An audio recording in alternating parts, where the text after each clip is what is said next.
વાડી તારી સૂકી છે, જો વાડી તારી સૂકી છે, વરસાદ તણીએ ભૂખી છે.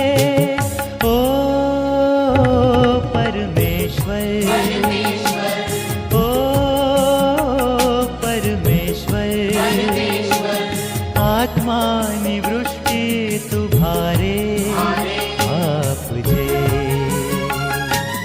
ઓ પરમેશ્વર,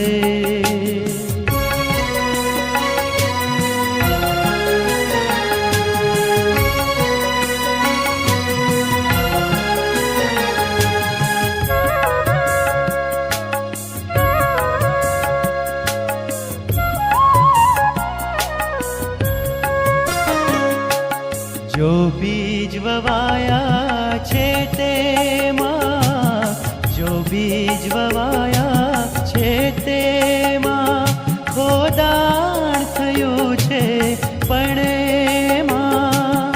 ઓ પરમેશ્વર, ઓ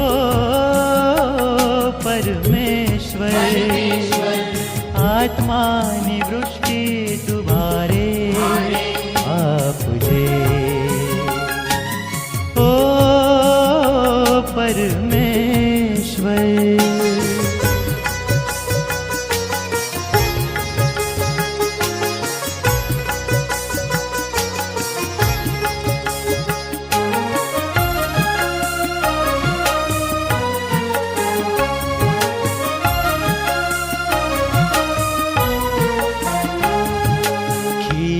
જેથી તારી વાડી, ખીલે જેથી તારી વાડી, શોભે જેથી બહુ સારી. ઓ પરમેશ્વર, ઓ પરમેશ્વર, આત્માની પુષ્ટિ તું ભારે આપજે. ઓ પરમેશ્વર,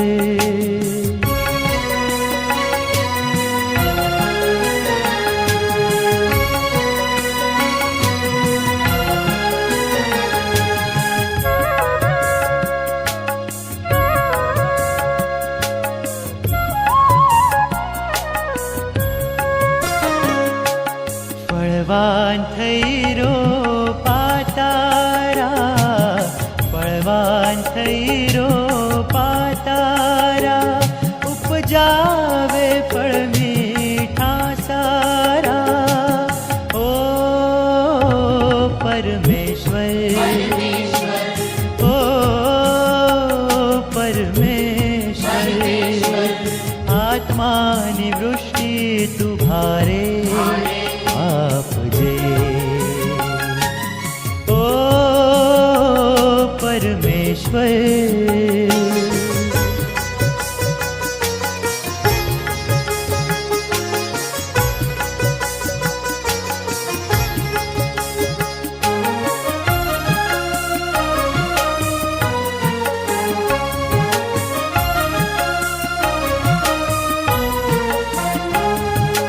તુજ ભક્તોની સહુ માગણીઓ, તુજ ભક્તોની સહુ માગણીઓ, પૂરી કરજે સહુ લાગણીઓ. ઓ પરમેશ્વર, ઓ પરમેશ્વર, આત્માની વૃષ્ટિ તું ભારે આપજે.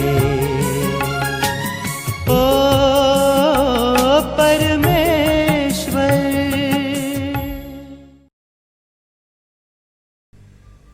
Good evening, praise the Lord. ઈશ્વરનો આભાર માન્ય છે. CNI ગુજરાત ડાયોસિસના તાબા હેઠળ ચાલતી આ ઓનલાઈન સર્વિસને માટે કે જેનો આશીર્વાદ ન કેવળ ગુજરાતની મંડળીના લોકોને પરંતુ દેશ પરદેશના ગુજરાતી ભાઈ બહેનોને પણ એનો આનંદ અને આશીર્વાદ પ્રાપ્ત થઈ રહ્યો છે. એની સાથે સાથે જેઓ ભક્તિ સભામાં રૂબરૂ ભાગ નથી લઈ શકતા, જેઓ બીમાર છે, પથારીવશ છે, તેઓના માટે આ ભક્તિ સભાઓ તેમજ બાઇબલ સ્ટડી ખૂબ જ આશીર્વાદ અને ઉત્તેજન પૂરું પાડનારું બની રહી છે. એના માટે ઈશ્વરનો આભાર માનીએ છીએ અને પાછલા ઘણાય વર્ષોથી પ્રભુ આ સેવાને આશીર્વાદિત કરી રહ્યા છે. આપ સર્વનો અભૂતપૂર્વ સાથ સહકાર, ઉત્તેજન માટે, પ્રાર્થનાઓના માટે, દાનરૂપી સેવાઓના માટે પુષ્કળ આભાર માનીએ છીએ. આવો ઈશ્વરનો આભાર માનતા આજના બાઇબલ અભ્યાસની શરૂઆત કરીએ, પ્રાર્થના કરીએ. પ્રેમાળ, મહાન અને ગૌરવી ઈશ્વર, ફરી એકવાર તમારો પુષ્કળ આભાર માનતા, સ્તુતિ કરતા, સ્તવન કરતા, તમારા મોટા અદ્ભુત પરાક્રમી સામર્થ્યવાન નામને ધન્યવાદ આપતા, બુલંદ અવાજે તમારો જય જયકાર કરતા નતમસ્તકે તમારી પાસે આવીએ છીએ. પ્રભુ CNI ગુજરાત ડાયોસિસની તાબા હેઠળ ચાલતી આ સેવાનો આનંદ અને આશીર્વાદ પ્રભુ તમે અમને બધાને પૂરો પાડી રહ્યા છો. અને પ્રભુ અત્યાર સુધીની પ્રભુ તમે સંભાળ અને કાળજી લીધી અને દરેક બાબતે તમે આ સેવાને આશીર્વાદિત કરી છે. તમારા સેવક સેવિકાઓ દ્વારા, ધર્મસેવકો દ્વારા, આગેવાનો દ્વારા અભૂતપૂર્વ રીતે આ સેવાને અવિરતપણે અત્યાર સુધી ચાલુ રાખી શક્યા છે અને માટે તમારો આભાર માનીએ છીએ. એની સાથે સાથે પ્રભુજીએ જુવાન દીકરા દીકરીઓ, ટેકનિકલ ટીમ આ સેવાના માટે હંમેશા ખડે પગે તૈયાર છે અને પોતાનો શ્રેષ્ઠતમ રોલ અને ભૂમિકા અદા કરી રહ્યા છે, યોગદાન આપી રહ્યા છે. તેમની સેવાઓને માટે તમારો આભાર માનીએ છીએ. અને પ્રભુ અત્યાર સુધી તમે આ સેવા મારફતે ઘણાયના જીવનોમાં કામ કર્યું છે, આશીર્વાદો આપ્યા છે અને માટે તમારો આભાર માનીએ છીએ. અને મારી પ્રાર્થના છે આ સેવાને હજુ પણ તમે વધુ વધુ જીવંત અને ફળવંત અને આશીર્વાદિત બનાવતા રહો અને તમારા સેવક સેવિકાઓનો, ધર્મસેવકોનો, આગેવાનોનો, લીડર્સ ભાઈ બહેનોનો આ સેવાના માટે અભૂતપૂર્વ રીતે ઉપયોગ કરો, મહિમાવાન થાવ એવી ખાસ પ્રાર્થનાને વિનંતી કરીએ છીએ. આજના બાઇબલ અભ્યાસને માટે પણ તમારો આભાર માનીએ છીએ. પ્રાર્થના છે તેને પણ તમે સફળ અને આશીર્વાદિત કરજો. પ્રભુ ઈસુના લીધે અમારી પ્રાર્થના સાંભળો અને અમ સર્વનો સ્વીકાર કરો બાપ. આમીન. બાઇબલ અભ્યાસની શરૂઆત કરતાં આપણે પવિત્ર શાસ્ત્ર બાઇબલમાંથી પ્રભુના વચનો વાંચીએ તથા સાંભળીએ. અને પવિત્ર શાસ્ત્ર બાઇબલમાંથી જૂના કરારમાંથી આપણે કેટલાક વચનો વાંચવા માંગીએ છીએ. પવિત્ર શાસ્ત્ર બાઇબલમાં જૂના કરારમાં નિર્ગમનનું પુસ્તક તેનો 17મો અધ્યાય અને 1થી અંત સુધી એટલે કે 16મી કલમ સુધી આપણે શાસ્ત્રપાઠ વાંચનમાં જોડાઈએ. પવિત્ર શાસ્ત્ર બાઇબલમાં જૂના કરારમાં નિર્ગમનનું પુસ્તક 17મો અધ્યાય 1થી 16મી કલમ, ત્યાં ઈશ્વરનું વચન આ પ્રમાણે લખવામાં આવ્યું છે. અને ઇઝરાયેલ પુત્રોની આખી જમાતે સીનના અરણ્યમાંથી કૂચ કરીને યહોવાની આજ્ઞા અનુસાર મજલ કરીને રફીદીમમાં છાવણી કરી અને ત્યાં લોકોને પીવાને પાણી નહોતું. માટે લોકોએ મૂસાની સાથે તકરાર કરીને કહ્યું કે અમને પીવાને પાણી આપ. અને મૂસાએ તેઓને કહ્યું કે તમે મારી સાથે શા માટે તકરાર કરો છો? તમે યહોવાની પરીક્ષા કેમ કરો છો?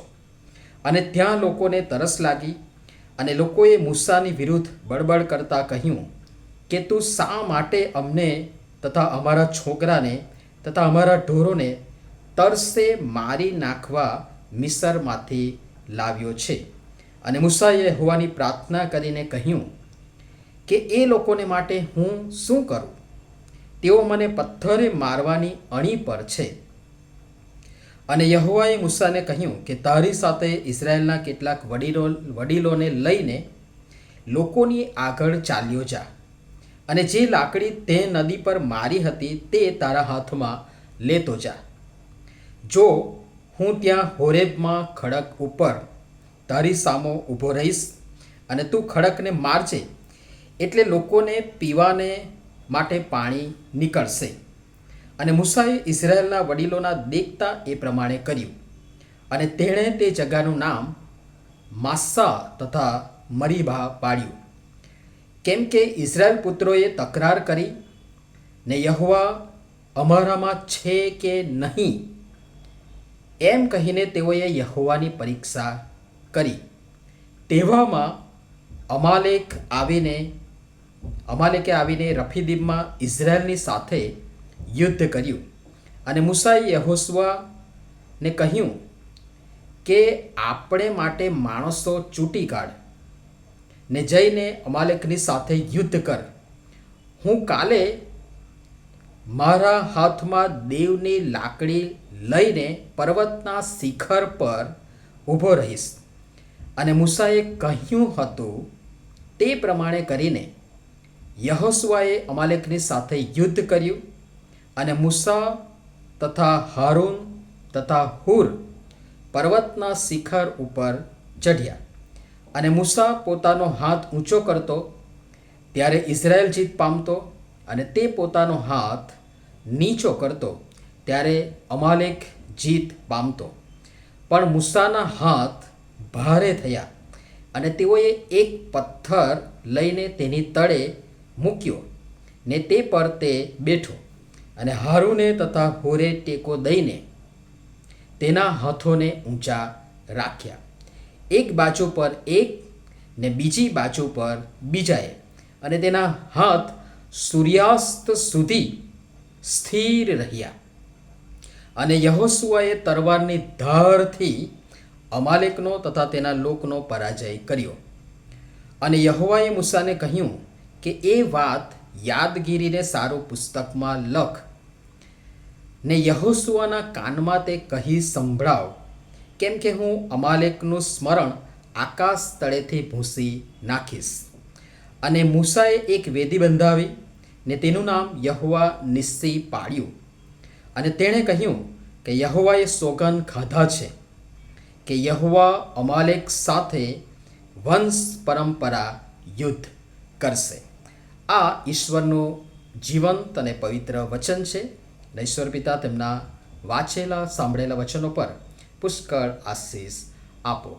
આવો આપણે બાઇબલ અભ્યાસની શરૂઆત કરીએ એ પહેલાં ઈશ્વરની પાસે સહાય તથા મદદ માંગીએ, પ્રાર્થનામાં નમીએ. જીવતા અને પવિત્ર આકાશમાંના પ્રેમાળ ઈશ્વર, ફરીને એકવાર આજના બાઇબલ અભ્યાસને માટે અને આ સાંજની પળોમાં જુદા જુદા ક્ષેત્રોથી, જુદી જુદી જગ્યાએથી, જુદા જુદા સંદર્ભ, પરિસ્થિતિ અને સંજોગોમાં અમે આ ટેકનોલોજીના માધ્યમથી પ્રભુ અમે જોડાઈ શક્યા છે, ત્યારે પ્રભુ તમારો પુષ્કળ આભાર માનીએ છીએ.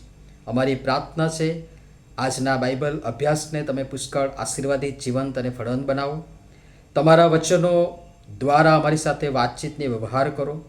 જે વચનો વાંચ્યા છે એની પર ટૂંકમાં અમે અભ્યાસ કરવા માંગીએ છીએ, અવલોકન કરવા માંગીએ છીએ, ચિંતન કરવા માંગીએ છીએ. અમારી કૃપા કરીને સહાય તથા મદદ કરો.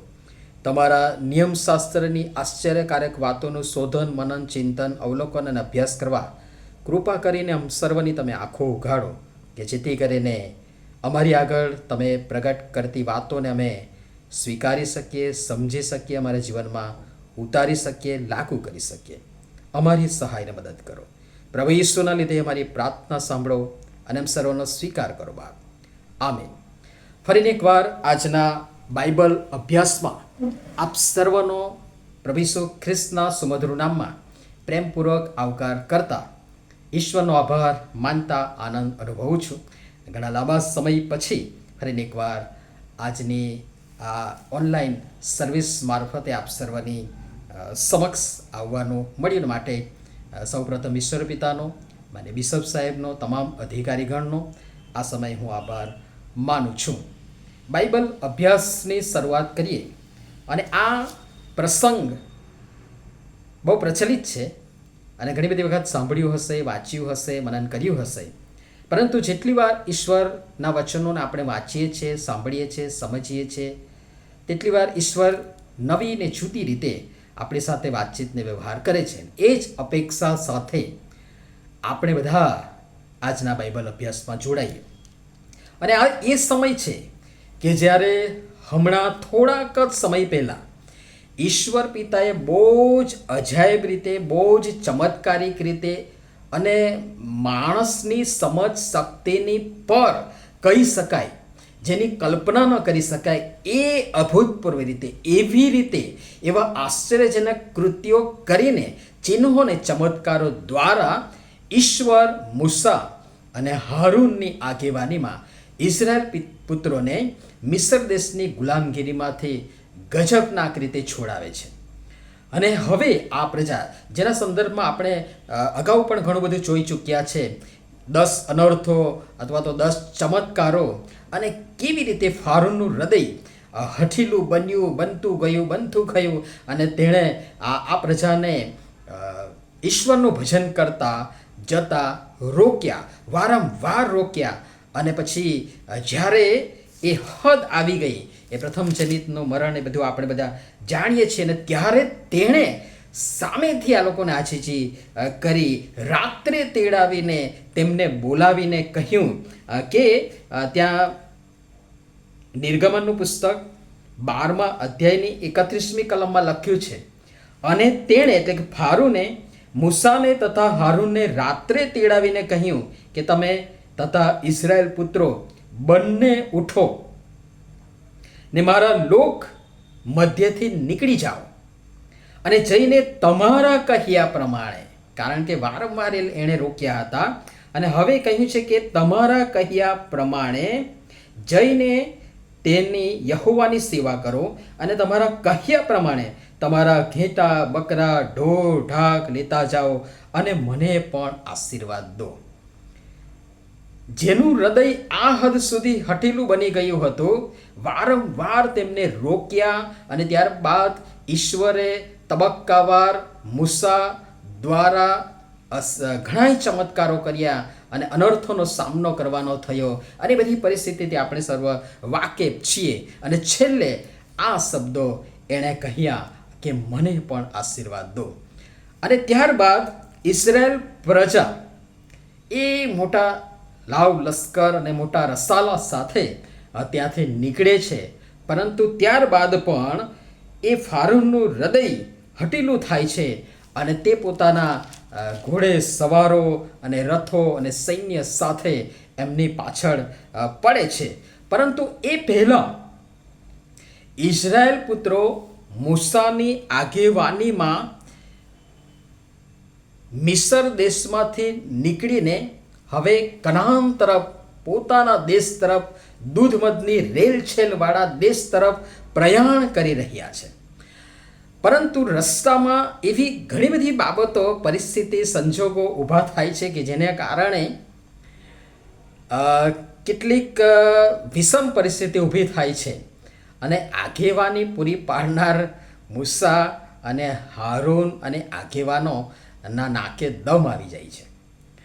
અને ત્યાં એવી પણ પરિસ્થિતિ ઊભી થાય છે કે જેને કારણે મૂસા પણ મુશ્કેલીમાં મુકાઈ જાય છે. પરંતુ એ પહેલાં જ્યારે આ મોટી સંખ્યામાં લોકો, કારણ કે લાખોની સંખ્યામાં છે, મેં અગાઉ પણ એનો આંકડો આપવાના માટે પ્રયાસ કર્યો છે, એટલે એમાં વધારે આપણે જવા માંગતા નથી, પરંતુ લાખોની સંખ્યામાં છે, અને એવી પ્રજા કે જે આપણે વાંચીએ છીએ, સાંભળીએ છીએ, પ્રભુના વચનોમાં જ તેમને જે સંબોધન કરવામાં આવ્યું છે, બડબડ કરનારી પ્રજા, કચકચ કરનારી પ્રજા, બંડખોર પ્રજા, લબાવડ પ્રજા, ઈશ્વરની ને ઈશ્વરના સેવકોની આગેવાનોની વિરુદ્ધ સતત બોલનાર એવી પ્રજાની આગેવાની લેવી અથવા તો પૂરી પાડવી એ જેવી તેવી વાત નથી. અને એવી પ્રજાની આગેવાની પૂરી પાડતા મૂસાની આગેવાનીમાં આ મોટી સંખ્યાનું આખું સૈન્ય કહી શકાય, સંખ્યા આગળ વધી રહ્યા છે. અને તેઓ ત્યાંથી નીકળીને માર્ગમાં છે, અને હવે સામે સમુદ્ર રસ્તામાં આવે છે. અને એવા સમયમાં પણ શરૂઆતની કચકચ તમે જુઓ, 14મા અધ્યાયમાં ફારૂન પણ પાછળ પડ્યો છે અને આગળ સમુદ્ર છે. હવે એવી કેટલીક બાબતો બને છે કે જ્યાં આ લોકો બીધા કે પાછળ ફારૂન છે, સૈન્ય છે, મારી નાખવા, તોડી નાખવા, પાછા લઈ જવાના માટે આવી રહ્યો છે, અને આગળ સમુદ્ર છે, જવું ક્યાં? અને ત્યારે તેઓ બીધા અને તેઓએ પોકાર કર્યો. અને 14મા અધ્યાયની 11મી કલમમાં લખ્યું છે કે તેઓએ મૂસાને કહ્યું કે શું મિસરમાં ખબર નહોતી કે તું અમને અરણ્યમાં મરવાને લઈ આવ્યો છે? અને ત્યારે મૂસાએ યહોવાની પ્રાર્થના કરી અને રજૂઆત કરી. અને 14મા અધ્યાયની 14મી કલમમાં લખ્યું છે, યહોવા તમારા માટે યુદ્ધ કરશે ને તમારે શાંત રહેવું. અને એમ કરતાં કરતાં આપણે જોઈ શકીએ છીએ કે ઈશ્વર તેમના માટે અજાયબ જેવા કાર્યો કરે છે. હવે જે મેઘસ્તંભ અને અગ્નિસ્તંભની વાત આવે છે એનું પણ આપણે જોઈ લઈએ તો 14મા અધ્યાયની 19મી કલમમાં તમે જોશો તો ત્યાં લખ્યું છે, દેવનો જે દૂત ઇઝરાયેલના સૈન્યની આગળ ચાલતો હતો તે ત્યાંથી ખસીને તેમની પાછળ ગયો અને મેઘસ્તંભ તેઓની આગળથી ખસીને તેઓની પાછળ થંભ્યો. જે આગળ હતું, જે આગેવાની મૂસા તો ખરા પણ અગ્નિસ્તંભ, અને ત્યાં લખવામાં આવ્યું છે કે દેવનો જે દૂત ઇઝરાયેલના સૈન્યની આગળ ચાલતો હતો તે ત્યાંથી ખસીને તેઓની પાછળ, કારણ કે પાછળ ફારૂન અને તેનું સૈન્ય મારતા ઘોડે આ લોકોને મારી નાખવા, તોડી નાખવા કે પકડીને પાછા લઈ જવાના માટે પાછળ પડ્યો છે. અને આ બંનેની વચ્ચેની જે ગેપ છે એ બહુ નાની છે અને એ બહુ ટૂંક સમયમાં પૂર્ણ થઈ શકે એમ છે, કારણ કે આ લોકો ચાલતા છે, એમની પાસે પણ સાધન સામગ્રી વધુ છે, પરંતુ આ એમને પકડવા માટે બમણા વેગથી આવી રહ્યો છે. અને તેથી બંને વચ્ચેની ગેપ પૂરી કરવાના માટે, બંને એક ન થઈ જાય માટે આગળ જે યહોવાનો દૂત અને મેઘસ્તંભ એ હવે પાછળ જતા રહી છે.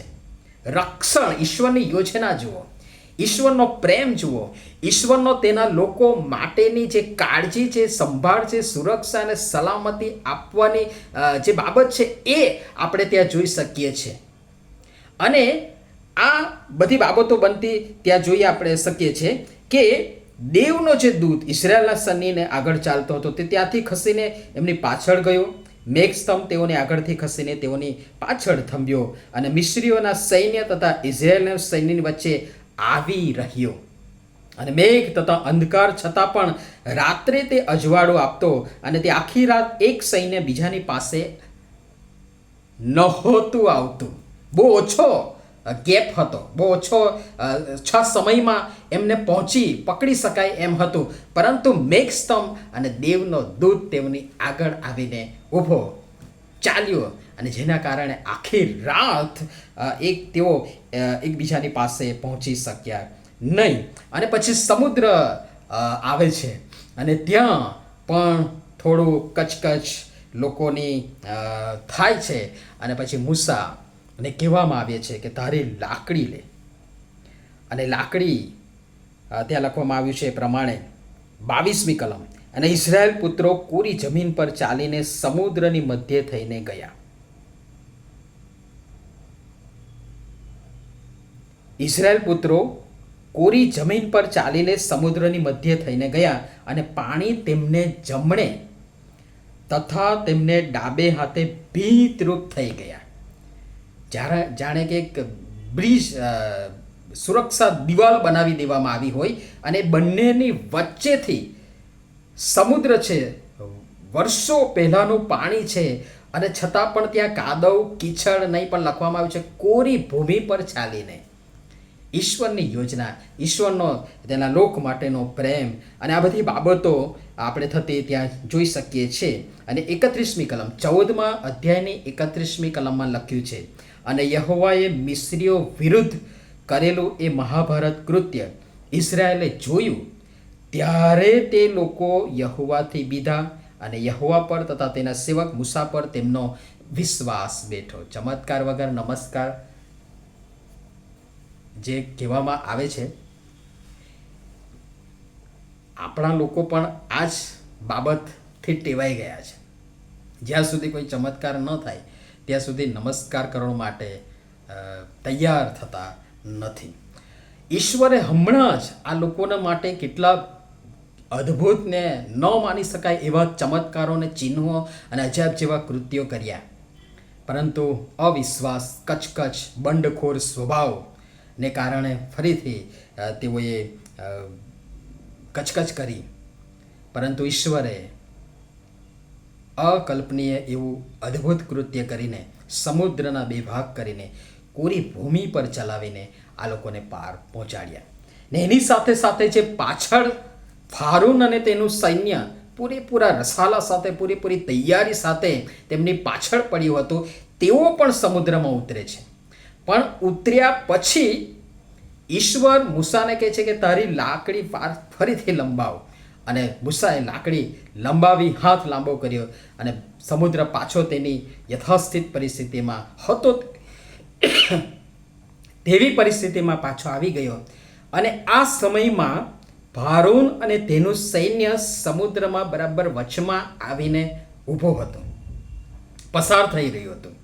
અને સમુદ્ર તેની અસલ સ્થિતિમાં આવતા ફારૂન, તેના ઘોડેસવારો, તેના સૈન્ય રસાલા સાથે સમુદ્રમાં ડૂબી ગયું. અને ત્યાં લખવામાં આવ્યું છે કે યહોવાએ મિસ્રીઓ વિરુદ્ધ કરેલું એ મહાભારત કૃત્ય ઇઝરાયેલે જોયું ત્યારે તે લોકો યહોવાથી બીધા અને યહોવા પર તથા તેના સેવક મૂસા પર તેમનો વિશ્વાસ બેઠો. અને પછી 15મા અધ્યાયમાં મૂસાનું જે ગીત, ઈશ્વરે જે અદ્ભુત ને અજાયબ જેવા ચિહ્નો, ચમત્કારો, કૃત્યો અને મહાભારત ફતેહ મેળવી એના સંદર્ભમાં ગીત લખવામાં આવે છે, ગાવામાં આવે છે. અને 15મા અધ્યાયની 19મી કલમમાં તમે જોશો તો ત્યાં લખ્યું છે, કેમ કે ફારૂનના ઘોડા, તેના રથો તથા તેના સવારો સુદ્ધા સમુદ્રમાં ગયા ને યહોવાએ સમુદ્રના પાણી પાછા વાળીને તેઓ પર ફેરવી વાળ્યા. પણ ઇઝરાયેલ પુત્રો સમુદ્ર મધ્ય થઈને કોરી જમીન પર ચાલ્યા. અને હારૂનની બહેન મરિયમ પ્રબોધિકાએ પોતાના હાથમાં એક ડફ લીધું અને સર્વ સ્ત્રીઓ ડફ વગાડતા અને નાચતા નાચતા તેની પાછળ ચાલી. અને મરિયમે તેઓને પ્રત્યુત્તર દીધો કે યહોવાની આગળ ગાયન કરો, કેમ કે તેણે મહિમાવાન ફતેહ મેળવી છે. તેણે ઘોડા તથા તેના સવારોને સમુદ્રમાં ફેંકી દીધા છે. અને ત્યાર પછી જે મરીબાના કડવા પાણીની વાત આવે છે એ પણ આપણે અગાઉ જોઈ ચૂક્યા છે અને તેથી એમાં આપણે વધારે જવા માંગતા નથી. પરંતુ આપણે આપણા શાસ્ત્ર ભાગમાં આવીએ એ પહેલાંના પણ 16મા અધ્યાયમાં પણ ફરીથી આ પ્રજા જે હમણાં જ આ મોટો ચમત્કાર જોયો છે, જેણે જોયા પછી ત્યાં લખવામાં આવ્યું છે 14મા અધ્યાયની 31મી કલમમાં કે ઇઝરાયેલ એ જોયું ત્યારે તે લોકો યહોવાથી બીધા અને યહોવા પર તથા તેના સેવક પર મૂસા પર તેમનો વિશ્વાસ બેઠો. આ જોયા પછી, વિશ્વાસ બેઠા પછી પણ ફરી કંઈક એવી પરિસ્થિતિ ઊભી થાય છે. ભૂખને કારણે, ખોરાકને કારણે તેઓએ ફરીથી મૂસા અને ઈશ્વર વિરુદ્ધ કચકચ કરી. અને આપણે બધા જાણીએ છીએ કે મૂસાએ ઈશ્વરની આગળ રજૂઆત કરી અને ત્યાં લાવરીઓ દ્વારા માંસ પૂરું પાડવામાં આવે છે અને ઘણા બધા સમય સુધી ચાલે. અને એનો સમય પણ લખવામાં આવે છે કે 40 વર્ષ સુધી એ લોકોએ માનના ખાધું. એ માનના એ માર્ગમાં તેઓને પૂરું પાડવામાં આવ્યું છે. અને 16મા અધ્યાયની 35મી કલમમાં તમે જોશો તો ત્યાં લખ્યું છે, ઇઝરાયેલ પુત્રોએ વસ્તીવાળા દેશમાં પહોંચતા સુધી, એટલે કે 40 વર્ષ લગી માનના ખાધું. અને તેઓ કનાન દેશની સરહદમાં પહોંચ્યા ત્યાં સુધી તેઓએ માનના ખાધું. ઉમેર એ તો એક એફાનો દશાંશ છે. આખા માર્ગમાં આ મોટી સંખ્યામાંના લોકોને ઈશ્વરે ગજબનાક રીતે સવાર સાંજ 2 ટાઈમ પૂરું પાડ્યું છે. અને હવે આપણે શાસ્ત્ર ભાગમાં આવીએ. સમુદ્ર આગળ આવીને તેઓએ કચકચ કરી, ઈશ્વરે ત્યાં અદ્ભુત કાર્ય કર્યું. પાછળ પડેલા ફારૂન અને તેના સૈન્યને સમુદ્રમાં ડૂબાડીને તેમનો નાશ કર્યો, મહાભારત ફતેહ મેળવી. મૂસાએ ગીત દ્વારા આભાર સ્તુતિ કરી, મરિયમ તેમાં જોડાઈ અને સ્ત્રીઓ પણ તેમાં જોડાઈ અને ડફ સાથે ઈશ્વરનો મહિમા કર્યો. અને ત્યારબાદ પણ લોકોએ કચકચ કરી ખોરાકને માટે, માંસને માટે, અને ત્યાં ઈશ્વરે લાવરીઓ અને માનના પૂરું પાડ્યું. અને હવે બીજો એક પ્રસંગ આવે છે. 17મા અધ્યાયમાં 2 પ્રસંગની વાત કરવામાં આવી છે, જેને આપણે જોવા જઈ રહ્યા છે. પહેલો જે પ્રસંગ છે એમાં ફરીથી ઇઝરાયલ પુત્રો પાણીને માટે કચકચ કરે છે. એની શરૂઆત જો ત્યાંથી થાય છે. ઇઝરાયલ પુત્રોની આખી જમાતે સીનના અરણ્યમાંથી કૂચ કરીને યહોવાની આજ્ઞા અનુસાર મજલ કરીને રફીદીમમાં છાવણી કરી. પહેલી કલમમાં જે લખવામાં આવ્યું છે એ પ્રમાણે ઇઝરાયલ પુત્રોની આખી જમાતે સીનના અરણ્યમાંથી કૂચ કરીને, કદાચ હું કહી શકું કે કૂચ નહીં પણ કચકચ વધારે કરી છે. અને એ સીનના અરણ્યમાંથી કૂચ કરીને યહોવાની આજ્ઞા અનુસાર, અહીંયા પણ પ્રશ્નાર્થ ચિહ્ન થાય કે યહોવાની આજ્ઞા અનુસાર એ લોકો વર્તા હતા, છેક સુધી એ લોકોએ કચકચ જ કરી છે. પરંતુ ઈશ્વરે પોતાનો પ્રેમ, પોતાની સંભાળ અને તેમના પ્રત્યેની લાગણી એ સતત વિવિધ રીતે પ્રગટ કરતા રહ્યા છે. સીનના અરણ્યમાંથી કૂચ કરીને યહોવાની આજ્ઞા અનુસાર મજલ કરીને રફીદીમમાં છાવણી કરી, અને ત્યાં લોકોને પીવાને પાણી નહોતું. આ બીજો એક પ્રસંગ. ખોરાકના માટે કચકચ કરી, લાવરીઓ અને માનના પૂરું પાડ્યું, કે જે છેક સુધી 40 વર્ષો સુધી ઈશ્વરે પૂરું પાડ્યું. અને હવે આ બીજી એક પરિસ્થિતિ ઊભી થાય છે, પીવાને પાણી નહોતું. માટે લોકોએ મૂસાની સાથે તકરાર કરીને કહ્યું કે અમને પીવાને પાણી આપ. અને મૂસાએ તેઓને કહ્યું કે તમે મારી સાથે શા માટે તકરાર કરો છો? તમે યહોવાની પરીક્ષા કેમ કરો છો? તમે હમણાં જ આ બધું જોયું છે. મિસર દેશની કારમી ગુલામગીરીમાંથી ઈશ્વરે ફારૂન જેવા હઠીલા દુરાગ્રહી રાજાના હાથમાંથી, તેના અત્યાચારમાંથી, તેના લોકોના અત્યાચારથી તમને એ 10 અનર્થો, 10 ચમત્કારો અને બીજા કેટલાય ચિહ્નો અને ચમત્કારો કરીને તમને તેમના હાથમાંથી છોડાવ્યા. માર્ગમાં પણ તમે ઈશ્વરના અદ્ભુત ચિહ્નો અને ચમત્કારો જોયા. ન માની શકાય, ન કલ્પી શકાય એવું અદ્ભુત કૃત્ય ઈશ્વર તમારા માટે કર્યું છે. તો હજી પણ તમે વિશ્વાસ કરતા નથી. એ સમુદ્રમાંથી કોરી ભૂમિ પર ચલાવીને તમને ઈશ્વરે પાર ઉતાર્યા. તમારી પાછળ પડનાર ફારૂનને તેના સૈન્યનો સમૂળગો તેણે નાશ કરી દીધો. અને તમે એ બધું જોયું. અને ત્યાર પછી આપણે જોઈએ પ્રમાણે તેઓએ ઈશ્વર યહોવા પર અને મૂસા પર તેઓનો વિશ્વાસ બેઠો. પરંતુ પાછા ખોરાકને માટે એની જ પરિસ્થિતિ, અને અહીંયા પાણીને માટે પણ એની જ પરિસ્થિતિ. અને મૂસા કહે છે કે તમે યહોવાની પરીક્ષા કેમ કરો છો? અને ત્યાં લોકોને તરસ લાગી, અને લોકોએ મૂસાની વિરુદ્ધ બળબડ કરતા કહ્યું કે તું શા માટે અમને તથા અમારા છોકરાને તથા અમારા ઢોરોને તરસે મારી નાખવા મિસરમાંથી લાવ્યો છે. આ એક જ વાત વારંવાર તેઓ બોલે છે. તરસ લાગે, પાણીની ખોટ વર્તાય, ખોરાકની ખોટ વર્તાય, કોઈક પાછળ પડે, જીવનું જોખમ આવે, દરેક સમયે આ વસ્તુ, આ વાત, આ વાક્ય તેઓ બોલતા આપણે જોઈ શકીએ છીએ. મૂસાની વિરુદ્ધ બળબડ કરતા કહ્યું કે તું શા માટે અમને તથા અમારા છોકરાને તથા અમારા ઢોરોને તરસે મારી નાખવા મિસરમાંથી લાવ્યો છે. અને મૂસાએ યહોવાની પ્રાર્થના કરીને કહ્યું કે એ લોકોને માટે હું શું કરું? તેઓ મને પથ્થરે મારવાની અણી પર છે. આ જૂના કરારની અને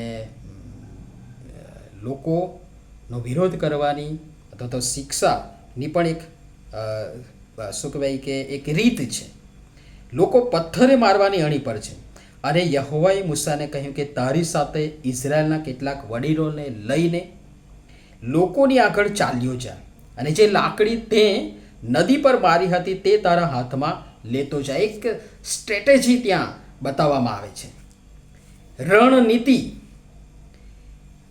યુદ્ધ કળા કહી શકાય, વ્યૂહરચના કહી શકાય, આયોજન અને પ્લાનિંગ જુઓ. શું કહે છે? તારી સાથે ઇઝરાયલના કેટલાક વડીલોને લઈને લોકોની આગળ ચાલ્યો જા, અને જે લાકડી તે નદી પર મારી હતી તે તારા હાથમાં લેતો જા, અને જો હું ત્યાં હોરેબમાં ખડક ઉપર તારી સામો ઊભો રહીશ, અને તું ખડકને મારજે, એટલે લોકોને પીવાને માટે પાણી નીકળશે. અને મૂસાએ ઇઝરાયલના વડીલોના દેખતા એ પ્રમાણે કર્યું, અને તેણે તે જગાનું નામ માસ્સા તથા મરીબા પાડ્યું, કેમ કે ઇઝરાયલ પુત્રોએ તકરાર કરીને યહોવા અમારામાં છે કે નહીં એમ કહીને તેઓએ યહોવાની પરીક્ષા કરી. મૂસા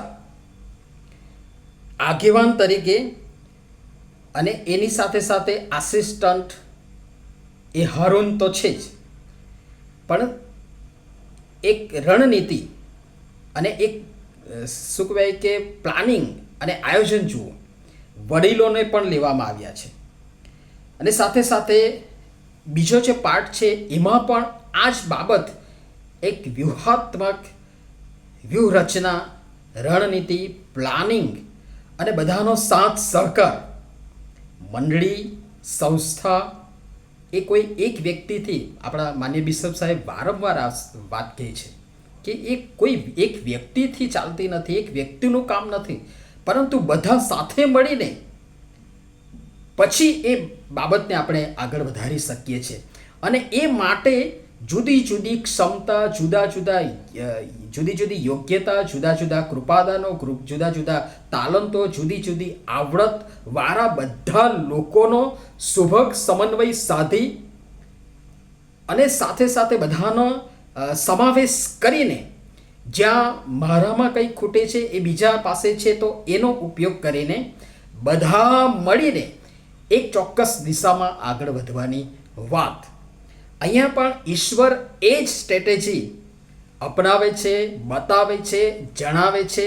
એ રણનીતિ કહી શકાય, વ્યૂહાત્મક બાબત કહી શકાય, યુદ્ધકળા કહી શકાય, વ્યૂહરચના, આયોજન અને પ્લાનિંગ કહી શકાય. મૂસા અને આસિસ્ટન્ટ હારૂન એ બે છે, વડીલો પણ આપવામાં આવે છે, સાથે લઈને જા. અને ઈશ્વર કહે છે કે ત્યાં હોરેબમાં ખડક ઉપર હું તારી સામો ઊભો રહીશ, તું ખડકને મારજે, એટલે લોકોને પીવાને માટે પાણી નીકળશે. ખડકમાંથી પાણી, જે નિર્જન છે, જે શું કહેવાય કે અરણ્યમાં લોકો છે, અને જે પાણી નથી, અને એ લાકડી, લંબાવેલ ભુજ, ઈશ્વરનો લંબાવેલ ભુજ, ઈશ્વરનો લંબાવેલ હાથ, એ લાકડી હાથમાં પકડીને લંબાવવામાં આવી, મારવા કહેવામાં આવ્યું, અને ત્યાં ખડકમાંથી પાણી, ઈશ્વર ત્યાં સાક્ષાત, ઈશ્વર ત્યાં કહે છે કે હું ત્યાં સામે ખડક ઉપર તારી સામો ઊભો રહીશ. અને ત્યાં આપણે જોઈ શકીએ છીએ કે ઈશ્વરે કાર્ય કર્યું અને ત્યાં લોકોને પીવાને પાણી મળ્યું.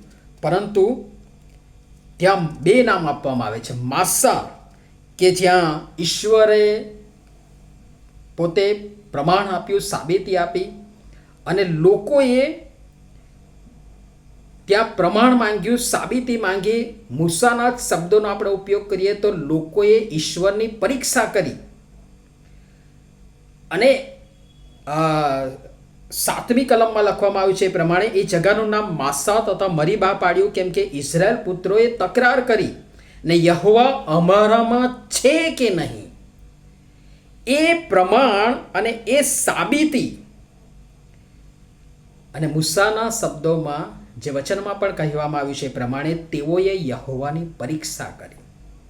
બીજો જે શબ્દ છે મરીબા, એટલે વિવાદ, ઝઘડો મૂસાની સાથે અને આડકતરી રીતે ઈશ્વરની સાથે. એ બે નામ ત્યાં આપવામાં આવે છે. અને હવે બીજો પ્રસંગ શરૂ થાય છે. આ પરિસ્થિતિ ચાલી રહી છે. લોકોના હકમાં ઈશ્વરે જે અદ્ભુત ને અજાયબ કાર્ય કર્યું, ચિહ્નો અને ચમત્કારો કર્યા, અને લોકોએ જોયું. અને ત્યાં લખ્યું છે 14મા અધ્યાયની છેલ્લી કલમમાં કે લોકોનો વિશ્વાસ બેઠો. ત્યાર પછી પણ પાછી ખોરાકને કારણે, પાણીને કારણે કચકચ કચકચ કચકર બળબડ. હિન્દીમાં કચકચને માટે બહુ સરસ શબ્દ છે, કુડકુડાહટ. કુડકુડાહટ શરૂ કરી. અને એ કુળકુળાહટ છેક પહોંચે છે ત્યાં સુધી, અને કદાચ આજ દિન સુધી ચાલુ જ છે, એનો કોઈ અંત જ આવતો નથી. ઈશ્વરે મારા ને તમારા જીવનમાં કેટલા બધા ચિહ્નો અને ચમત્કારો કર્યા છે, કાર્યો કર્યા છે, પણ આપણને સંતોષ જ નથી, આપણે ધરાવતા જ નથી. અને આપણે વારંવાર નહીં જેવી બાબતોને કારણે સતત કુળકુળાહટ, કચકચ, બંડ પોકારતા જ રહીએ છીએ. અને એ સીધું કદાચ ઈશ્વરની સાથે નહીં, પણ ઈશ્વરના લોકો, ઈશ્વરના સેવક સેવિકાઓ અને જેઓ આગેવાની પૂરી પાડે છે, મૂસા અને હારૂન જેવા લોકો સહન કરીને, વેઠીને, ઘણું બધું ગુમાવીને એ લોકોની વિરુદ્ધ પણ આપણે કચકચ કરીએ છીએ, તકરાર કરીએ છીએ, બંડ પોકારીએ છીએ. અને માટે ઈશ્વર સંબોધન કરતા કહે છે, લબાડ પ્રજા, આડી પ્રજા, કચકચ કરનારી પ્રજા, બંડખોર પ્રજા. અને એ સ્વભાવ હજુ પણ આપણામાં ચાલુ જ છે. બીજો જે પ્રસંગ આવે છે 8મી કલમથી 16મી કલમમાં, ત્યાં લખ્યું છે, આ જ કારણથી ઈશ્વર વિરુદ્ધ જવાને કારણે ઈશ્વરે આ પરિસ્થિતિ ઊભી કરી છે. અને અમાલેક આવીને રફીદીમમાં ઇઝરાયલની સાથે યુદ્ધ કર્યું. પસાર થવાનું હતું, ઈશ્વર પર ભરોસો રાખવાનો હતો, પરંતુ વારંવાર એ જ પાપી બંડખોર સ્વભાવ ત્યાં પ્રદીપ્ત થાય છે, અને એનું પરિણામ આ પરિસ્થિતિ આવીને ઊભી રહી છે. તેવામાં અમાલેકે આવીને રફીદીમમાં ઇઝરાયલની સાથે યુદ્ધ કર્યું, અને મૂસાએ યહોશુઆને કહ્યું કે આપણે માટે માણસો ચૂંટી કાઢ. અહીંયા પણ સ્ટ્રેટેજી છે, અહીંયા પણ રણનીતિ છે, અહીંયા પણ વ્યૂહરચના છે, અહીંયા પણ પ્લાનિંગ છે, અહીંયા પણ લોકોને પસંદ કરવાની વાત છે, કામગીરી સોંપવાની, જવાબદારી સોંપવાની, આગેવાની સોંપવાની વાત કરવામાં આવી રહી છે, સ્ટ્રેટેજી છે. અને ત્યાં લખવામાં આવ્યું છે કે આપણ માટે માણસો ચૂંટી કાઢ ને જઈને અમાલેકની સાથે યુદ્ધ કર. હું કાલે મારા હાથમાં દેવની લાકડી લઈને પર્વતના શિખર પર ઊભો રહીશ. મૂસા દ્વારા ઈશ્વર જે માર્ગદર્શન આપે છે, અને મૂસા યહોશુઆને કહે છે કે આપણા માટે માણસો ચૂંટી કાઢો ને જઈને અમાલેકની સાથે યુદ્ધ કરો. હું કાલે મારા હાથમાં દેવની લાકડી લઈને પર્વતના શિખર પર ઊભો રહીશ. જે 1થી 7મી કલમમાં જે પરિસ્થિતિ છે, ઈશ્વર પોતે કહે છે કે હું પર્વત પર ઊભો, ખડક પર તારી સામો ઊભો રહીશ. મૂસા કહે છે યહોશુઆને માણસો ચૂંટી કાઢો અને યુદ્ધ કરો, ને હું કાલે મારા હાથમાં દેવની લાકડી લઈને પર્વતના શિખર પર ઊભો રહીશ. આ એ સમય છે કે જ્યારે મૂસાની પણ એક ચોક્કસ પ્રકારની ઉંમર છે, મર્યાદાઓ છે, શારીરિક મર્યાદાઓ છે, છતાં પણ એ પર્વત પર જવાની વાત. અને ત્યાં લખવામાં આવ્યું છે કે હું કાલે મારા હાથમાં દેવની લાકડી લઈને પર્વતના શિખર પર ઊભો રહીશ. અને મૂસાએ કહ્યું હતું તે પ્રમાણે કરીને યહોશુઆએ અમાલેકની સાથે યુદ્ધ કર્યું. અને મૂસા તથા હારૂન તથા હૂર પર્વતના શિખર ઉપર ચઢ્યા. હારૂનને આપણે ઓળખીએ છીએ, મૂસાને આપણે ઓળખીએ છીએ, જાણીએ છીએ. હૂર એક નવું પાત્ર છે જેના સંદર્ભમાં બહુ ઓછું લખવામાં આવ્યું છે, પરંતુ એક અભ્યાસ પ્રમાણે હૂર પણ જ્યારે મૂસા સિનાઈ પહાડ પર ઈશ્વરે આપેલ નિયમ લેવા માટે જાય છે, ત્યારે હારૂનની સાથે હૂર એ ઇઝરાયલ પુત્રોની આગેવાની માટે તૈયાર થાય છે અને ત્યાં જવાબદારી નિભાવે છે. અને એક અભ્યાસ પ્રમાણે એ પણ કહેવામાં આવે છે કે એ હૂર એ મૂસા અને હારૂનના બેન મરિયમ પ્રબોધિકાના પતિ તરીકે પણ એને ઓળખવામાં આવે છે. અને હારૂનને હૂરની સાથે મૂસા અને હારૂનની સાથે હૂર ત્યાં પર્વત પર પહોંચે છે, એટલે એના પરથી પણ એ સ્પષ્ટ થાય છે કે એ એક ચોક્કસ પ્રકારની વ્યક્તિ છે કે મૂસા અને હારૂનની સાથે રહેવાનું કોને મળે, આગેવાની આપવાની વાત, એક ચોક્કસ પ્રકારના મિશન ને કાર્યના માટે ઉપલબ્ધ થવાની વાત, જવાબદારી તેને સોંપવામાં આવી છે. નીચે યહોશુઆ પોતાના માણસોની સાથે ચૂંટી કાઢેલા લોકોની સાથે અમાલેકીઓની સાથે યુદ્ધ કરી રહ્યો છે. આ તરફ મૂસા શારીરિક મર્યાદાઓ હોવા છતાં પણ હારૂન અને હૂરની મદદથી પર્વત પર જઈને પોતાનું કાર્ય કરી રહ્યા છે, પોતાની જવાબદારી નિભાવી રહ્યા છે. અને આવી જગ્યાએ હૂર છે એનો મતલબ એ પણ એક ચોક્કસ વ્યક્તિ છે, વ્યક્તિત્વ છે. અને આ સમયે ત્યાં લખવામાં આવ્યું છે કે મૂસાએ કહ્યું હતું તે પ્રમાણે કરીને યહોશુઆએ અમાલેકની સાથે યુદ્ધ કર્યું અને મૂસા તથા હારૂન તથા હૂર પર્વતના શિખર પર ચડ્યા. પિકનિક મનાવવા માટે, હવા ખાવા માટે નહીં, નીચે શું થઈ રહ્યું છે એ જોવા માટે નહીં, પરંતુ પર્વત પર ચઢવાની વાત પવિત્ર શાસ્ત્ર બાઇબલમાં જૂના કરારથી લઈને નવા કરાર સુધીનો તમે તાલમેલપૂર્વક અભ્યાસ કરો તો એને પ્રાર્થનાની સાથે પણ સરખાવવામાં આવે છે. અને આ લોકો 3 જણા પહાડ પર, પર્વત પર, ઉપર શિખર પર ચડ્યા છે અને નીચે યહોશુઆ પોતાના માણસોની પસંદ કરેલા, ચૂંટી કાઢેલા લોકોની સાથે અમાલેકીઓની સાથે યુદ્ધ કરી રહ્યો છે. આ બધા એક થઈને સુવક સમન્વય સાધીને એક ચોક્કસ પ્રકારના મિશનમાં આગળ વધી રહ્યા છે. અને ત્યાં લખવામાં આવ્યું છે 11મી કલમ, અને મૂસા પોતાના હાથ ઊંચો કરતો ત્યારે ઇઝરાયલ જીત પામતો, અને તે પોતાનો હાથ નીચો કરતો ત્યારે અમાલેક જીત પામતો. મેં કહ્યું પ્રમાણે ચોક્કસ ઉંમરે પહોંચ્યા છે, શારીરિક મર્યાદાઓ છે, ઉપરથી પર્વત અને તેનું શિખર ચડીને આવ્યા છે એટલે થાકી જાય સ્વાભાવિક છે. અને સામાન્ય સશક્ત તંદુરસ્ત માણસ હશે તો પણ થોડો સમય હાથ ઊંચા રાખી શકશે, પછી એ હાથ ભરાઈ જશે, થાકી જશે, દુઃખી આવશે અને માટે નીચા થાય. પરંતુ મૂસા જ્યારે હાથ ઊંચો કરતો ત્યારે ઇઝરાયલ જય પામતો, અને જ્યારે હાથ થાકી જવાને કારણે, દુઃખી આવવાને કારણે, ભરાઈ આવવાને કારણે નીચા થતા ત્યારે અમાલેક જીત પામતો. ત્યાં શું કરવામાં આવી રહ્યું છે? 12મી કલમ બહુ અગત્યની.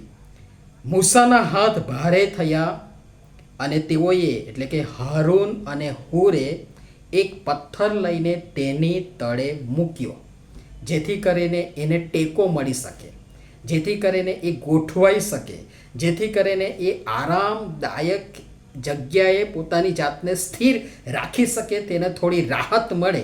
પથ્થર ગબડાવીને તેની પાસે લઈ ગયા અને તેના પર તેને બેસાડ્યો,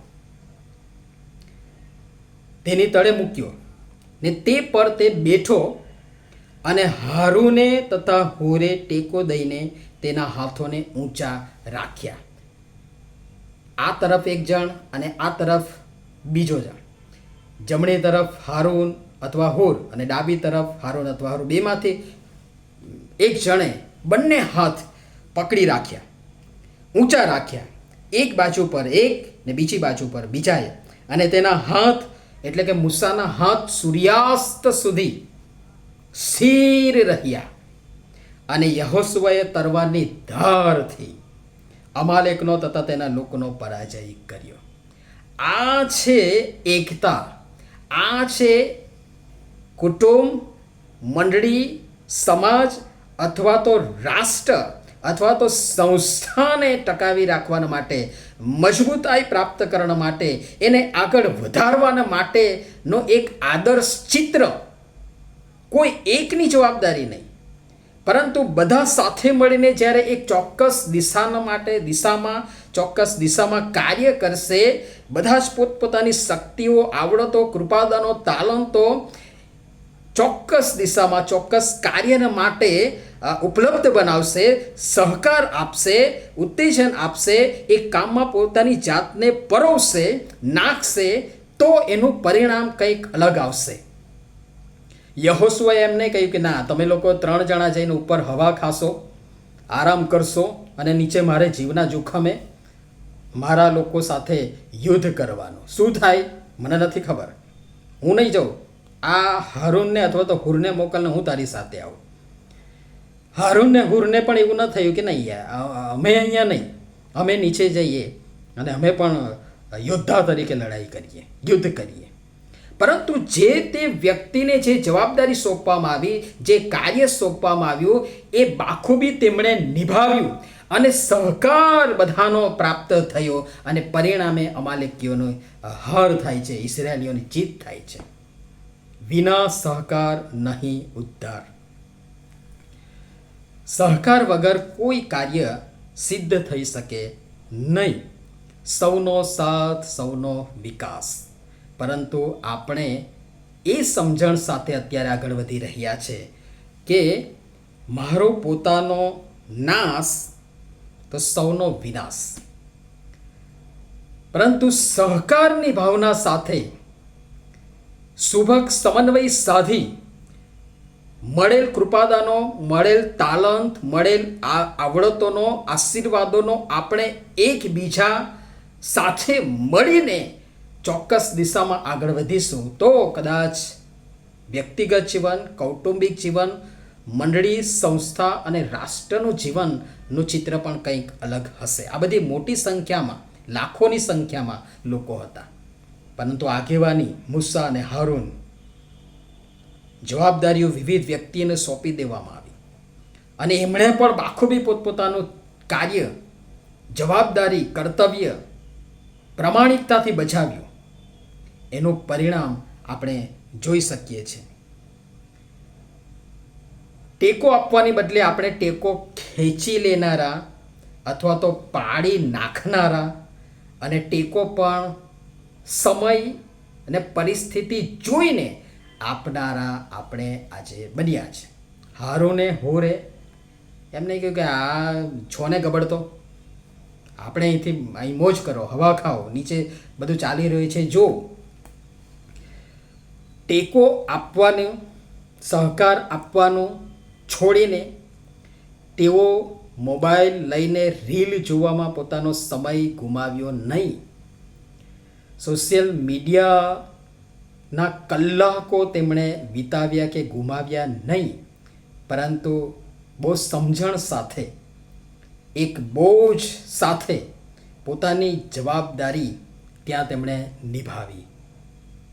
અને મૂસાના હાથ સૂર્યાસ્ત સુધી સ્થિર અને અધ્ધર રહ્યા અને નીચે યહોશુઆ તેના માણસો, છૂટી કાઢેલા, પસંદ કરેલા લોકોની સાથે, અમાલેકની સાથે યુદ્ધ કરતો અને જીત પામ્યો.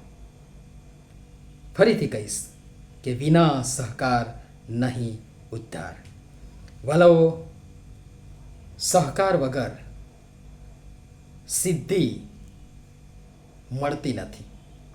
સાહસ વગર પણ સિદ્ધિ નથી મળતી. પરંતુ સહકારની ભાવનાથી આપણે આગળ વધીશું. કચકચ, વિરોધ, બંડ વગેરે બાબતો અત્યારે સમાજ, કુટુંબ, મંડળીને ભયંકર નુકસાન પહોંચાડી રહી છે. અને તેથી એ કચકચનો દુષ્ટ આત્મા, બંડખોરી સ્વભાવ, લબાડ અને આડી પ્રજાનો એ વારસામાં મળેલો સ્વભાવ ઈશ્વર પિતા, પ્રભુ પવિત્ર આત્માના માર્ગદર્શન હેઠળ તેના પ્રકાશમાં આપણ સર્વને બતાવે અને એને આપણે ખાડી શકીએ, એને આપણે મૂકી શકીએ, એને આપણે છોડી શકીએ અને આપણામાં એ સુભગ સમન્વય સાધનારો સ્વભાવ, પવિત્ર સ્વભાવ, સ્વીકાર કરનારો સ્વભાવ, સહકાર આપનારો સ્વભાવ એ આપણામાં પ્રદીપ્ત થાય. અને ત્યારે વ્યક્તિગત જીવનનું, કુટુંબનું, સમાજનું, મંડળીનું અને રાષ્ટ્રનું ચિત્ર કંઈક જુદું હશે. ત્યાં લખવામાં આવ્યું છે એ પ્રમાણે યહોવાએ મૂસાને કહ્યું કે એ વાત યાદગીરીને સારું પુસ્તકમાં લખ ને યહોશુઆના કાનમાં તે કહી સંભળાવ, કેમ કે હું અમાલેકનું સ્મરણ આકાશ તળેથી ભૂંસી નાખીશ. અને મૂસાએ એક વેદી બંધાવીને તેનું નામ યહોવા નિસ્સી પડ્યું, જેનો અર્થ આપણે બધા જાણીએ છીએ, યહોવા પ્રભુ મારો ધ્વજ છે. યહોવા નિસ્સી પાડ્યું. અને તેણે કહ્યું કે યહોવાએ સોગન ખાધા છે કે યહોવા અમાલેક સાથે વંશ પરંપરા યુદ્ધ કરશે. આજે કુટુંબ, સમાજ, મંડળી અને રાષ્ટ્રને આવા મૂસા આવા હારૂન અને હૂર અને યહોશુઆ જેવા આગેવાનોની જરૂર છે, જે એકબીજાનો સ્વીકાર કરે, જે એકબીજાને સહકાર આપે, જે એકબીજાને સમજે અને ખૂટતી બાબતો, કડતી જોડીઓ, વ્યક્તિઓ, તાલંતો, કૃપાદાનો, આવડતો અને આશીર્વાદોને એક કરીને ચોક્કસ દિશામાં આગળ વધે. અને ત્યારે આપણા કુટુંબનું પણ, સમાજનું પણ, મંડળીનું પણ અને રાષ્ટ્રનું ચિત્ર પણ કંઈક અલગ આવશે. આગેવાનોની બહુ કફોડી હાલત અત્યારના સમયમાં છે. સહેલું નથી. વાત વાતે આગેવાનો, ધર્મસેવકો, સેવિકાઓ, સેવક સેવિકાઓની વિરુદ્ધ આપણે બોલનારા, બંધ કરનારા, કચકચ કરનારા, દુઃખ પહોંચાડનારા, હેરાન કરનારા એ સ્વભાવ આપણામાં આવી ગયો છે. અને તેથી પ્રભુ પિતા પરમેશ્વર આપણે આવા નકારાત્મક અને ખંડનાત્મક પ્રવૃત્તિઓ કરનારા તેના બાળકો નહીં, પરંતુ સહકાર આપનારા, ઉત્તેજન આપનારા, ટેકો આપનારા, પ્રાર્થના કરનારા, મળેલ કૃપાદાનો, તાલંતો અને આશીર્વાદોનો એકબીજાના હિતાર્થે ઉપયોગ કરનારા, ઉપયોગી અને ઈશ્વરનો મહિમા કરનારા, પ્રભુના મહિમાવંત બાળકો બનીએ, એ જ મારી શુભેચ્છા અને પ્રાર્થના છે. કૃપા કરીને આપણે કોઈને સહકાર ન આપીએ તો કમસે કમ શાંત રહીએ અને વિરોધ અથવા તો કચકચ અથવા તો બંધ ન પોકારીએ, કારણ કે આખરે એ ઈશ્વરની વિરુદ્ધનું આપણું કૃત્ય ગણાશે અને જેનો બદલો ઈશ્વર તેની રીતે લે છે, જે આપણે આ બધા પ્રસંગોમાંથી જોઈ શકીએ છીએ, સમજી શકીએ છીએ. અને તેથી વાલા ભાઈ બહેનો, આપણે તોડનારા નહીં પરંતુ જોડનારા બનીએ, એકબીજાને સાથ સહકાર આપનારા બનીએ, એકબીજાનો સ્વીકાર કરનારા બનીએ, એકબીજાને ઉત્તેજન આપનારા બનીએ અને સાથે મળીને જે મારામાં ખૂટે છે એ તમારામાં છે, તમારામાં ખૂટે છે મારામાં છે, એ બાબતોનો સ્વીકાર કરતા આપણે સમન્વય સાધી, ઐક્ય સાધી ચોક્કસ દિશામાં આગળ વધીએ અને કુટુંબ, સમાજ, મંડળી અને રાષ્ટ્રના બાંધકામમાં બાંધનારા બની આગળ વધીએ, એ જ મારી શુભેચ્છા અને પ્રાર્થના. પ્રભુ પિતા પરમેશ્વર આપણ સર્વને તેમની કૃપા આ દિશામાં સમજવાના માટે આપો. પ્રાર્થના કરીએ. પવિત્ર અને જીવતા પ્રભુ, પુષ્કળ આભાર માનતા આ સમયે તમારા કૃપાસરની પાસે આવીએ છીએ. જૂના કરણના પાત્રો અને પ્રસંગો અમને પુષ્કળ શીખવી જાય છે. અમારામાં પણ એ બંડખોર, કચકચ કરનારો આત્મા પ્રભુ હંમેશા કાર્ય કરે છે, પરંતુ તમે નથી ચાહતા, નથી ઈચ્છતા કે અમે એ દિશામાં પ્રભુ આગળ વધીએ, પરંતુ તમે ચાહો છો કે અમે સહકાર આપનારા, ઉત્તેજન આપનારા, અમે બાંધનારા તમારા બાળકો બનીએ.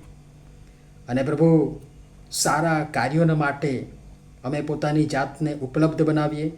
અમને જે કૃપાદાનો, તાલંતો, આવડતો અને આશીર્વાદો તમે અમને આપ્યા છે એનો અમે આ ચોક્કસ દિશામાં બાંધકામની પ્રવૃત્તિઓમાં પ્રભુ અમે ઉપયોગ કરીએ, ઉપયોગી પાત્ર બનીએ, મહિમાવંત તમને કરીએ.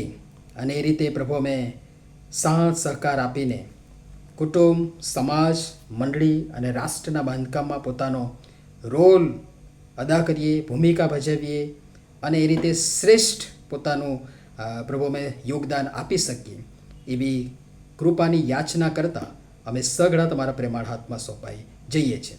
આજના બાઇબલ અભ્યાસને તમારા સફળ આશીર્વાદિત કર્યો. જુદી જુદી જગ્યાએથી જોડાયેલા તમામને તમે આશીર્વાદિત કરો. તેમની ચિંતાઓ, તેમના દુઃખ, દર્દ પ્રભુ તમે દૂર કરો. તેમની જરૂરિયાતો તમે ખ્રિસ્ત પ્રભુ ઈસુના નામમાં સંતોષો. જુદી જુદી બીમારીઓ અને પ્રશ્નો અને મુશ્કેલીઓમાં ફસાયેલા લોકોને પ્રભુ તમે બહાર લાવો. શારીરિક, માનસિક અને આત્મિક સાજાપણું પ્રભુ તમે પૂરું પાડો, એવી ખાસ પ્રાર્થનાની વિનંતી કરતા અમે સઘળા તમારા પ્રેમાળ હાથમાં સોંપાય છે. પ્રભુ ઈશ્વરના લીધે અમારી પ્રાર્થના સાંભળો, અમ સર્વનો સ્વીકાર કરો બાપ. આમીન. ધન્યવાદ. Good night.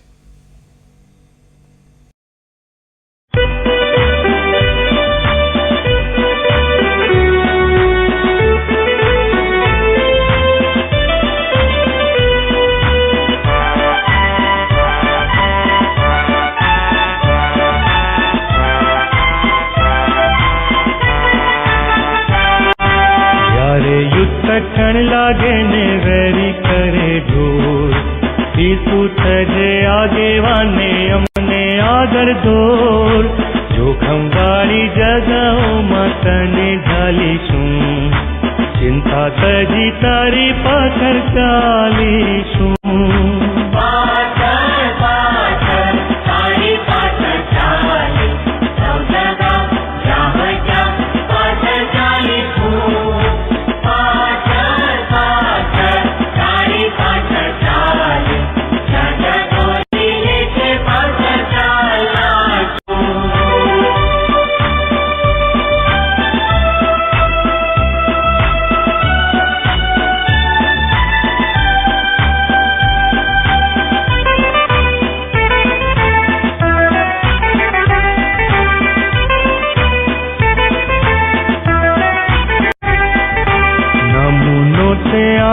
અમને ભારે કચવેઠી માટે જે તું કહે છે તે કરીશું ખુશીથી.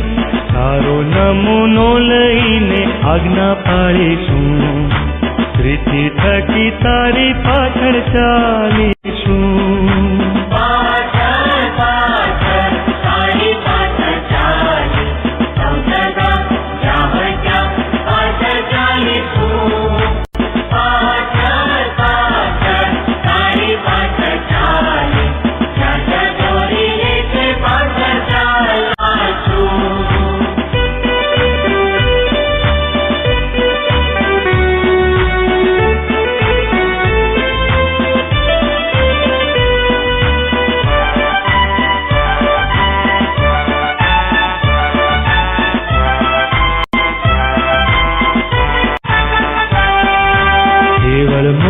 પ્રીતિ અમે કરવાના નથી, કામ મારું જોઈ બીજા પુરુષે શાહેદી. દેવનું કામ કરવામાં પૂરું મન પણ રાખીશું, દુઃખ વેઠીને તારી પાછળ ચાલી